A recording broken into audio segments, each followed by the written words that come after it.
செல்வங்களும் என்ன ஆயிரும், செல்வங்களும் குழந்தைகளும் என்ன ஆயிடக்கூடாது, தொழுகையை விட்டு நம்மளை திசை திருப்பி விடக்கூடாது. அப்ப என்ன அர்த்தம், தொழுகை நேரத்தில் நம்ம பிசினஸ் செய்யாம இருந்தா இந்த வசனத்துடைய கடமையை உரிமையை நிறைவேற்றி விட்டோம்னு நினைச்சு நம்மள சைத்தான் என்ன பண்ணுவான், நம்ம வச்சு ஒரு சைட்ல இருக்கிற டோர் வழியா நரகத்துக்கு கூட்டு போயிடுவான். அது இல்ல மேட்ரு. அல்லாஹ்வுடைய தீன் என்னைக்கும் நம்ம மைண்ட்ல இருக்கணும். எந்நேரமும் அதற்குண்டான வாய்ப்புகளை தேடிக்கொண்டே இருக்கணும். அதற்கு வேலை செய்வதற்கு எப்படியாவது நமக்கு ஏதாவது சந்தர்ப்பம் கிடைக்குமா நாம தேடணும்.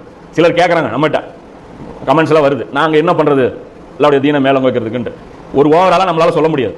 நீங்க உங்களுக்கு அல்லாஹ் என்ன தகுதி கொடுத்திருக்கான்னு உங்களுக்கு தான் தெரியும். பொருளாதாரம் திரட்டுறதுக்கு நீங்க எவ்வளவு எஃபர்ட் போடுவீங்களோ அது மாதிரி ஒரு எஃபர்ட் உங்க மைண்ட்ல கொண்டு வாங்க. அல்லாஹ்வுடைய தீனுக்கு நான் உதவி செய்ய போறேன், எனக்கு தெரியவே மாட்டேங்குது, அல்லாஹ்வுடைய தீனுக்கு எப்படி உதவி செய்யறதுன்னு எனக்கு தெரியவே மாட்டேங்குது, யா அல்லாஹ் எனக்கு காட்டி கொடு. அதுதான் ஈதின சிராத்துல் முஸ்தகீம். சும்மா கிடையாது. குர்ஆன் கொடுத்தாச்சு, அப்புறம் என்ன ஈதின சிராத்துல் முஸ்தகீம்? நேர் அல்லாஹ் தான் இறைவன் கண்டுபிடிச்சாச்சு, அப்புறம் என்ன ஈதின சிராத்? அதுதான் என்ன வேலைன்னு காமி கொடுக்குறது. அவன் பஞ்சாயத்தா தானே வந்துச்சு, வேலை என்ன சும்மா இருக்கிறோம்